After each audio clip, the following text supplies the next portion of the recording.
3 तारखेपासून नवरात्री सुरू होत आहे।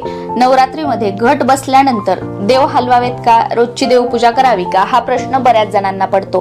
पण मी काय सांगते किंवा अजून कोणत्या व्हिडिओमध्ये तुम्हाला कोण काय सांगतंय त्याचं पालन करण्याऐवजी तुमच्या घरातील जी मोठी मंडळी आहेत, तुमच्या सासूबाई सासू सासरे नसतील तर तुमच्या भावकीमधील जे चुलत सासू सासरे वगैरे म्हणजे वडीलधारी मंडळी जे आहेत तुमच्या कुळातील, त्यांना विचारायचं आपल्याकडे घट बसल्यानंतर देव हलवतात का, देवपूजा करतात का।